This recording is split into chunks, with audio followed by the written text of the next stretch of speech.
Hello everyone, मुझे उम्मीद है कि आप सब खुश होंगे, खैरियत से होंगे। मैं आसिम, आप सबका एपिक रूट्स विद आसिम में वेलकम करता हूं। तो आज मैं फिर से अयूब खान के साथ आया हुआ हूं। ये रहे मेरे साथ अयूब खान। और अस्सलाम वालेकुम वरहमतुल्लाहि वबरकातुहू।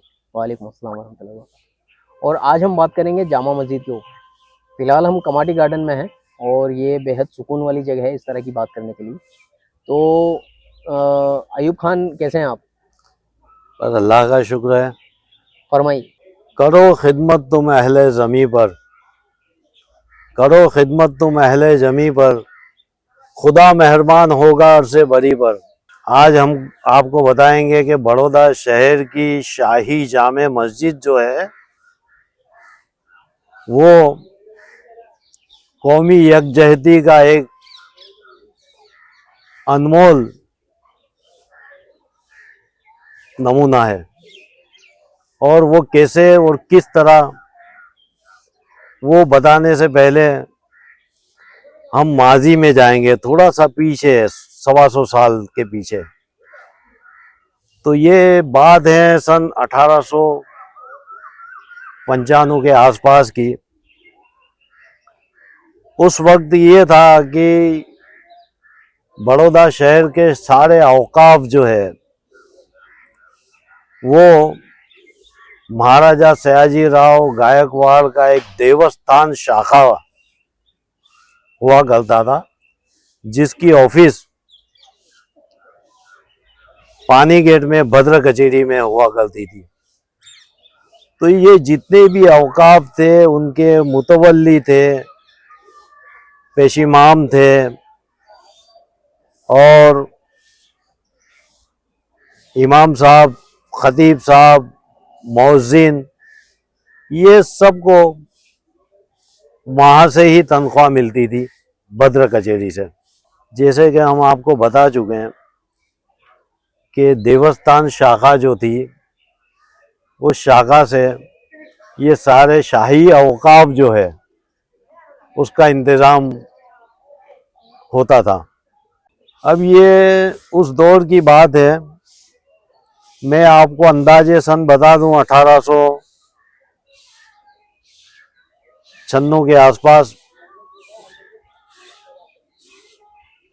हालांकि जामे मस्जिद जो है वो, उसका एक कतबा वहाँ लगा हुआ है। उसके मुताबिक जामे मस्जिद जो है उसकी बैकग्राउंड हिस्ट्री ये है कि वो हिजरी 910 में खाने आजम खलील खान, जो महमूद बेगड़े के वली अहद थे, साहबजादे थे, फिर बाद में वो तख्त नशीन हुए तो मुजफ्फर शाह सेकंड के नाम से वो मशहूर हुए। उनको मुजफ्फर शाह हलीम भी कहा जाता है। उन्होंने हिजरी 910 में ये मस्जिद तामीर कराई थी। अब जैसे जैसे वक्त गुजरता गया तो मुगलों की हुकूमत गई। मुगलों की हुकूमत के बाद में मराठा सल्तनत आई। उसमें ये मस्जिद एक खंडेर हो चुकी थी।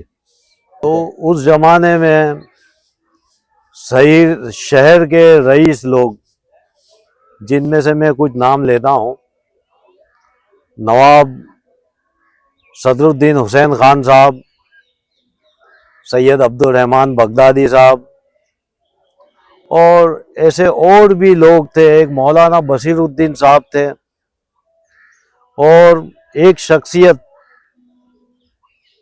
जो कि बड़ौदा स्टेट के डिस्ट्रिक्ट जज थे, अब्बास शमशुद्दीन तैयब जी साहब डिस्ट्रिक्ट जज थे। उनकी सदारत में ये एक पूरा प्रतिनिधि मंडल जो है, शहर के लोग, उनमें हमारे बलदादे भी शामिल थे, वो सब महाराजा सयाजी राव गायकवाड़ थर्ड के पास गए और उनसे कहा कि ये जो औकाफ की जो प्रॉपर्टी है वो धर्म भरम हो गई है और इसका इंतज़ाम हमको आप सौंप दो। तो महाराजा ने कहा कि ऐसा कीजिए, आप एक इदारा बनाइए, ट्रस्ट बनाइए, और फिर बाद में वो सारा इंतज़ाम हम आपको सौंप देंगे। तो 1895 या 96 में एक इदारा बनाया गया जिसका नाम रखा अंजुमन हिमायत इस्लाम वडोदरा। अब उस इदारे के मातहत ये औकाफ के काम थोड़े मुसलमानों ने अपने हाथ में लिए। उसमें सबसे पहले ये जो मस्जिद, जामे मस्जिद जो है, उस मस्जिद को बनाना बहुत ज़रूरी था, क्योंकि ये शहर की कदीम जामे मस्जिद जो थी और खंडर हो चुकी थी, और आसपास का जो इलाका है, मस्जिदों के जो मुतवल्ली थे, उन्होंने भी कुछ बेध्यान दिया या प्रॉपर्टियों को अपने हिसाब से लोगों को दे दी। कुछ नाजायज कब्जे भी हो गए थे वहाँ पर। तो अब ये अजसर नौ जामे मस्जिद को बनाने का एक प्रोग्राम लोगों ने अपने तरफ से पेश किया महाराजा को। यहाँ मैं एक बात और बताना चाहता हूँ कि जनाब अब्बास शमसुद्दीन तैयब जी साहब जो थे, वो बड़ौदा स्टेट के डिस्ट्रिक्ट जज तो थे ही, लेकिन वो गांधी बापू के साथ में स्वतंत्र सेनानी भी थे। यहाँ मैं एक बात साफ कर देना चाहता हूँ कि जनाब अब्बास शमसुद्दीन तैयब जी साहब जो थे, वो अंग्रेजों के मुलाजिम थे, डिस्ट्रिक्ट जज थे, लेकिन जंग आज़ादी के चलते आपने गांधी जी के साथ में ताउन किया और जंग आज़ादी के लिए ही आपने अंग्रेजों की मुलाजिमत छोड़ दी और आखिर तक गांधी जी के साथ आप, बापू के साथ आप रहे। और सन 1895 में जब ये काम जामे मस्जिद का किया गया, तो सबसे पहले सदर जो बने हैं वो जनाब अब्बास शमसुद्दीन तैयब जी साहब ही थे। बिल आखिर ये हुआ कि जो आसपास के जो नाजायज कब्जे थे जामे मस्जिद के, और उनको हटाना ज़रूरी था, तो वो कुछ लोगों को समझा के, कुछ लोगों को मुआवजा दे के वो सारे कब्जे हटाए गए। उसमें मैंने शुरू में आपको कहा कौमी यकजहती की बात, तो उसमें एक मकान जो उत्तर दिशा में महाराजा सयाजीराव गायकवाड़ के चचा श्रीमंत उखाजी राव गायकवाड़ के पास एक मकान का कब्जा था, और उस मकान की कीमत उस जमाने में 1500 रुपये हुआ करती थी। वो आपने मस्जिद में सिर्फ ये कह के सौंप दिया, ये अल्लाह का घर है और अल्लाह सभी का है, और उसकी राह में ये मैं 1500 रुपये की कीमत का मकान जो है वो मैं बिना हवेज के इस मस्जिद में दे रहा हूँ। अब ये कौमी एकता की एक बात हुई, और दूसरी बात हम बताते हैं वो ये कि जब प्लान बनाया गया है जामे मस्जिद को बनाने का, तो ये बाहर जो 10 दुकानें बनी है और ये जो बड़ा सा गेट जो बना हुआ है, वो सारी जो बाहर की प्रॉपर्टी है, वो नीचे 5 दुकानें, ऊपर 5 गोडाउन, और उसके ऊपर सेकंड फ्लोर में लाइब्रेरी और एक दारुल इफ्ता, यानी कि बच्चों के रहने का एक मुसाफर खाना, बोर्डिंग हाउस, वो बनाया गया। उसमें तकरीबन 1,25,000 रुपये के खर्च का अंदाजा आया। तो सबसे पहले महाराजा श्रीमंत महाराजा सयाजीराव गायकवाड़ ने उसमें 25,000 रुपये जमा किए, और बाकी के 1,00,000 रुपये जो थे वो जनाब अब्बास तैयब जी साहब, नवाब सदरुद्दीन हुसैन खान साहब, सैयद अब्दुल रहमान बगदादी साहब, मौलाना बसीरुद्दीन साहब और दीगर शहर के उमराओं ने घर घर जाकर ये सारी रकम इकट्ठी की और बाद में ये शानदार इमारत जो आज हम देख रहे हैं वो बन के 1912 में तैयार हुई। उसके 2 कतबे, एक इंग्लिश में है लेफ्ट हैंड पे और राइट में एक उर्दू में है। वो सारी दास्तान उसमें लिखी हुई हैं। और जामे मस्जिद में जो 600 साल पुराना कतबा है हिजरी 910 का, वो भी हौज के पास में लगा दिया गया है। और मस्जिद के अंदर कुछ मज़ारात भी पुराने हैं। उनमें से एक मज़ार है, उस पे भी कतबा लगा हुआ है। और सल्तनत पीरियड के जो कतबे हैं, जिनको हम गुजराती में शिलालेख कहते हैं, उनकी एक खूबी थी कि ऊपर वो फारसी में होते थे और नीचे जो है वो संस्कृत में हुआ करते थे। ऐसे 2 कतबे जुमा मस्जिद में आज भी महफूज है। अब ये जामे मस्जिद बन गई 1912 में। उसके कुछ पुराने फोटो भी है। और ख़ास करके मैं ये कहना चाहूँगा कि बड़ौदा के रईस आज़म नवाब सदरुद्दीन हुसैन खान साहब, जिनका कुतुब खाना सारे हिंदुस्तान में मशहूर था, आपने 5000 किताबें जुम्मा मस्जिद में वक़फ़ की। और वो जो कुतुब खाना बनाया उसका नाम सदर कुतुब खाना रखा गया आपके नाम से। वो बरसों तक वो किताबें वहाँ रही। बहुत से आलिमों ने उस किताबों से फ़ायदा उठाया। और फिर बाद में ये हुआ कि अरसा एक गुजर गया, किताबों का शौक़ लोगों को कम हो गया और कुछ इंतज़ामिया ने वहाँ पे ध्यान नहीं दिया, उसलिए उस किताबों पे दीमक लग गई और फिर बाद में उस किताबों को नेस्तो नाबूद कर दिया गया, जला दिया गया। तो जनाब आली, उसका अफसोस हमको ही नहीं सारे अहले इल्म को होना चाहिए और है। तो ये किताबें 5000 जो दी थी, उसके अलावा भी और भी किताबें थी और वो लाइब्रेरी आज तबाह हो गई, बर्बाद हो गई। और इस जामे मस्जिद बनाने में शहर के महाराजा सयाजीराव गायकवाड़ के अलावा भी और भी हिंदू भाइयों का उसमें साथ सहकार रहा था।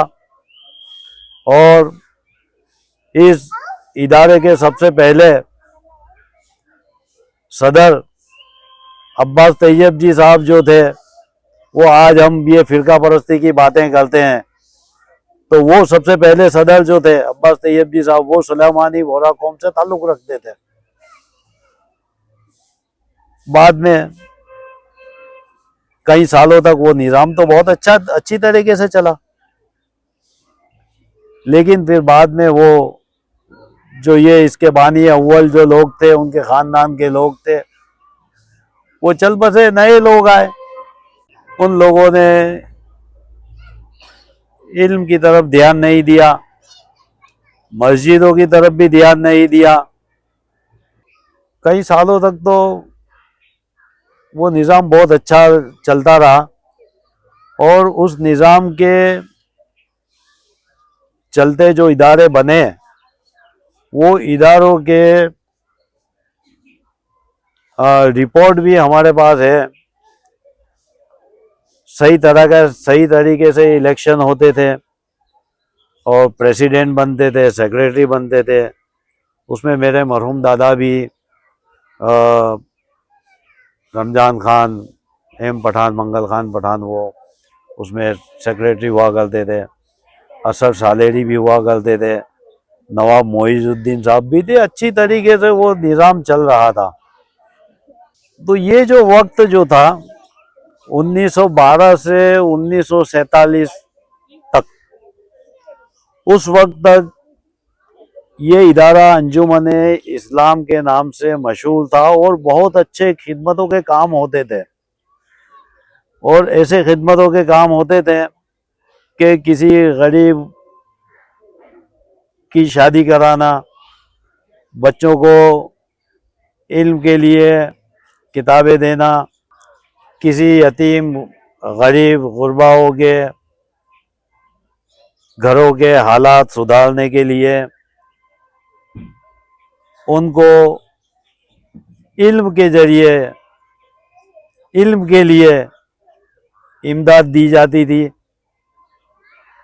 और उस जमाने में ईद मिलादुन नबी का जो जुलूस है वो बड़ी शान और शौकत से जुम्मा मस्जिद से निकाला जाता था और वो बड़ौदा कॉलेज जो आज की MS यूनिवर्सिटी है वहाँ भी जाता था।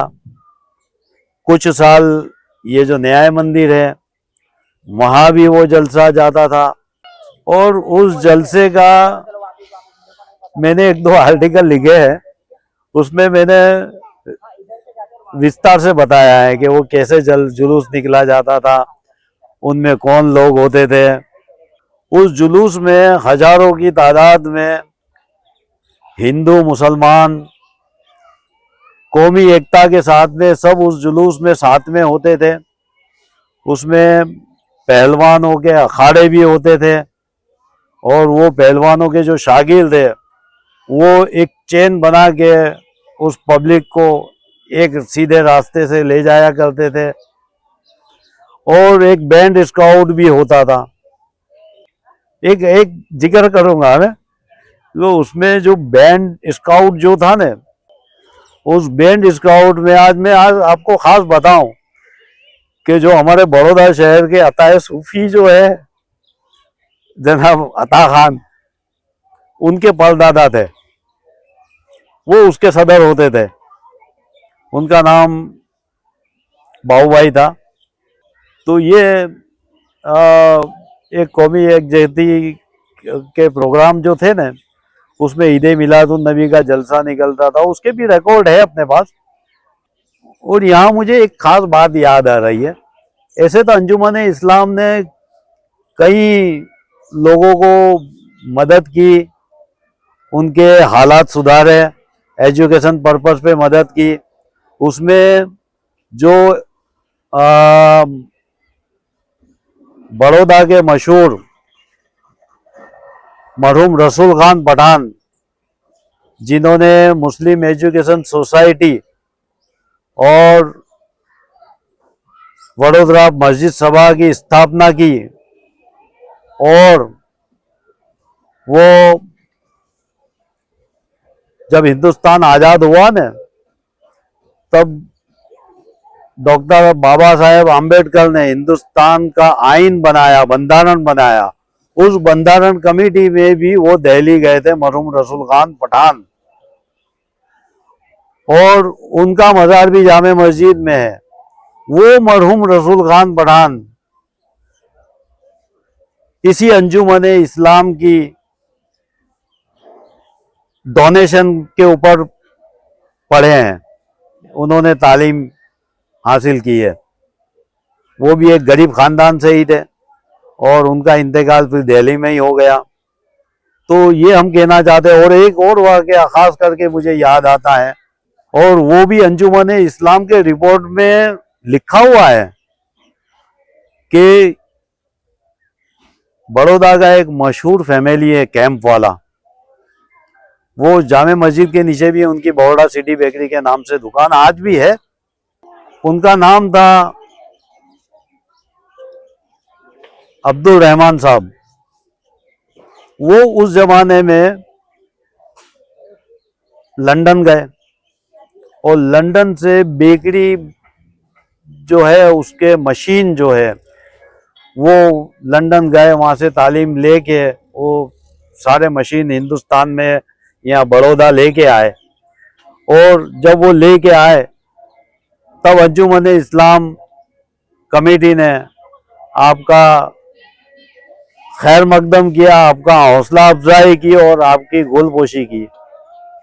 तो अंजुमन इस्लाम ने कौम की फलाह व बहबूदी के लिए बहुत से ऐसे काम किए हैं जो कि कुछ याद है, कुछ नहीं भी है, कुछ लिखे हुए, कुछ नहीं भी लिखे हुए, लेकिन उन्होंने ये जो काम किए कौम की कौमी एकता के लिए भी, वो आज भी काबिल तारीफ है। और आज मैं फिर से ये दोहराना चाहूँगा कि ये जो आज हम जुम्मा मस्जिद देख रहे हैं, ये कौमी एकता की बेमिसाल निशानी है।